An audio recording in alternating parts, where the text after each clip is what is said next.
नमस्कार दोस्तों, मैं आपका दोस्त रामरतन और स्वागत है आपका अपने YouTube channel Ramratan Sharma study IQ पर। दोस्तों, मानव भूगोल की जो श्रृंखला चल रही है और उसके अंदर जो पहला पार्ट है उसके 3 वीडियो हम डाल चुके हैं। यहाँ चौथा वीडियो है और अंतिम वीडियो है। इसके साथ आपका जो पहला पार्ट है वो पूर्ण हो जाएगा और निश्चित मानिए जो मैंने पढ़ाया है उससे बाहर आपको इस पार्ट से एक क्वेश्चन भी नहीं देखने को मिलेगा।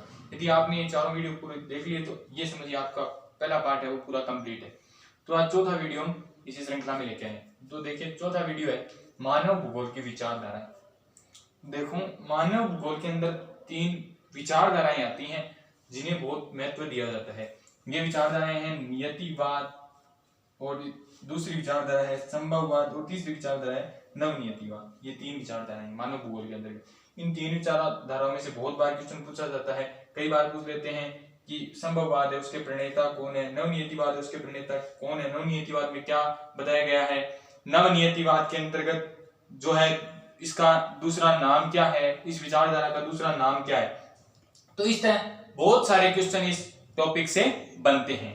अब क्वेश्चन तो इस टॉपिक से बनते हैं, लेकिन हमें इन विचारधाराओं को समझना भी थोड़ा पड़ेगा कि ये विचारधाराएं हैं क्या, ये कहना क्या चाहती हैं। तो देखिए, पहली जो विचारधारा है वो है नियतिवाद। देखिए, आप पॉइंट टू पॉइंट देखते चलिए। नियतिवाद, इसे प्रकृतिवाद भी कहते हैं। प्रकृति मानव पर हावी है। इस विचारधारा क्या मानना है कि प्रकृति है वो मानव पर हावी है, मानव को प्रकृति के साथ छेड़छाड़ नहीं करनी चाहिए। यदि हम थोड़ा कहना चाहें तो इस विचारधारा के अंतर्गत प्रकृति को मानव पर हावी माना गया था।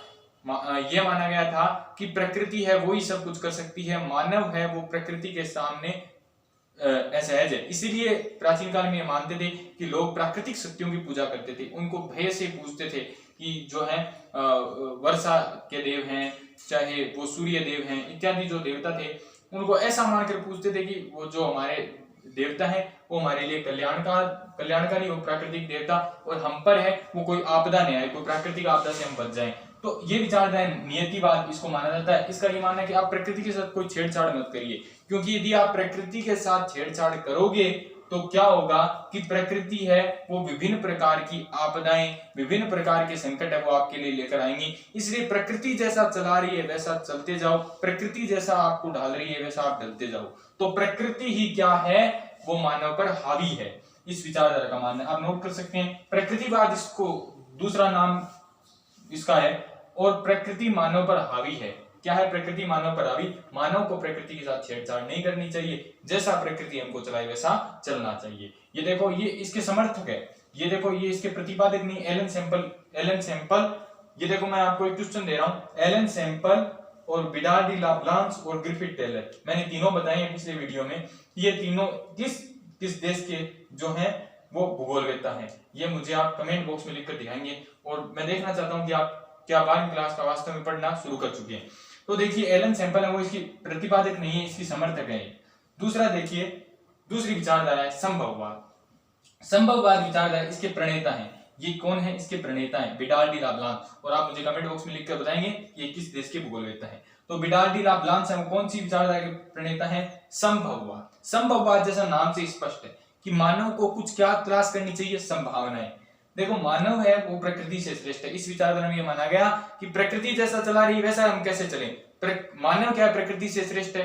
यदि मानव को मान लो बारिश से खतरा है तो मानव ने क्या बना लिया? मानव ने अपने बुद्धि के द्वारा क्या बना लिया और अपने कौशल के द्वारा घर का निर्माण कर लिया। इस प्रकार वो वर्षा से बच गया। यदि मानव को गर्मी लग रही तो उसने क्या किया? एसी का निर्माण कर लिया। चाहे बाहर चाहे कितनी लू चलती रहे, बाहर चाहे रेगिस्तान हो और उस एरिया में बिल्कुल धूप पड़ रही हो, लेकिन यदि एक कमरे के अंदर एसी लगा हुआ है तो उस वातावरण का प्रभाव उस पर नहीं पड़ेगा। तो क्या है, मानव क्या है, वो प्रकृति पर विजय प्राप्त कर सकता है। मानव वही श्रेष्ठ है। प्रकृति है वो मानव का कुछ नहीं बिगाड़ सकती। ठीक है, तो मानव प्रकृति से श्रेष्ठ है। दूसरा है, मानव प्राकृतिक शक्तियों को अपनी बुद्धि और कौशल से वश में कर सकता है। मैंने बताया जैसा कि एसी का निर्माण कर लिया, इसी तरह मान लो कोई रास्ता है वो नहीं जा सकता तो उसको काट कर सड़कों का निर्माण कर लिया। मान लो फ्लाईओवर निकाल दिए। ये क्या है? ये मानव के कौशल और मानव की बुद्धि का नतीजा है। यानी प्रकृति को चुनौती, प्रकृति को समाप्त कर दिया, प्रकृति उसके आड़े नहीं आ रही। लेकिन ये दोनों विचारधाराएं क्या रही? अधूरी रही। ठीक है, तो अधूरी क्यों रही? आप इसको तीसरी विचारधारा समझेंगे। तीसरी विचारधारा क्या है, नवनियतिवाद। इसने इन दोनों विचारधाराओं को नकार दिया और एक तीसरी विचारधारा को प्रतिपादन किया। इसके प्रतिपादक हैं ग्रिफिथ टेलर। ये भी आप मुझे कमेंट बॉक्स में लिख के बताएंगे कि किस देश के भूगोलवेत्ता हैं। ग्रिफिथ टेलर है इस विचारधारा के प्रतिपादक। दूसरा नाम है इसका रुकोवेजाओ। देखो रुकोवेजाओ इसका दूसरा नाम है। आगे देखो, मानव प्राकृतिक नियमों का अनुपालन करते हुए प्रकृति पर विजय प्राप्त कर सकता है। इसने कहा ठीक है, हमने मान लिया कि मानव वो प्रकृति पर विजय तो प्राप्त कर सकता है, लेकिन प्राकृतिक नियमों का अनुपालन करते हुए।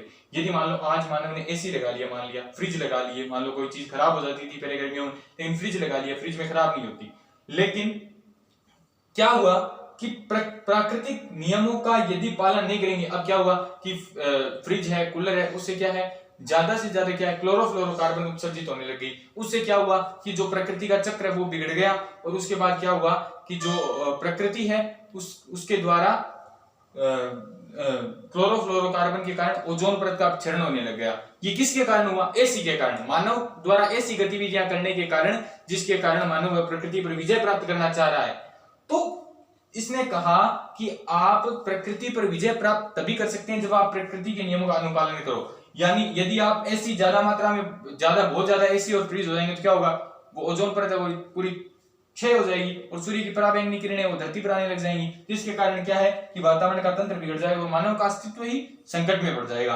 तो इसलिए प्रकृति के नियमों का अनुपालन करो। आप देखते होंगे आज मान लो कई जगह आप देखते होंगे कि पहले वहां पर बहुत बड़े पहाड़ थे, पहाड़ों पर पेड़ लगे हुए थे और उनके बीच काटकर उनको सड़कें निकाल दी। बद्रीनाथ और जो केदारनाथ में जो हादसा हुआ था वो इसी का था। वहां पर जो भयंकर बाढ़ आई थी उसमें क्या हुआ कि सड़कें बना दी काट के, और वहां से पेड़ है वो उखाड़ दिए, वहां पेड़ों को काटकर साफ कर दिया। तो इससे क्या हुआ कि जो वहां पर पेड़ों की जड़ें वो मिट्टी को पकड़े रखती हैं, लेकिन क्या हुआ पेड़ों को वहां से काट दिया तो क्या है वो मिट्टी है बारिश के कारण वहां पर धस गई, पहाड़ धसने लगे और बाढ़ का खतरा है वो बहुत ज्यादा बढ़ गया।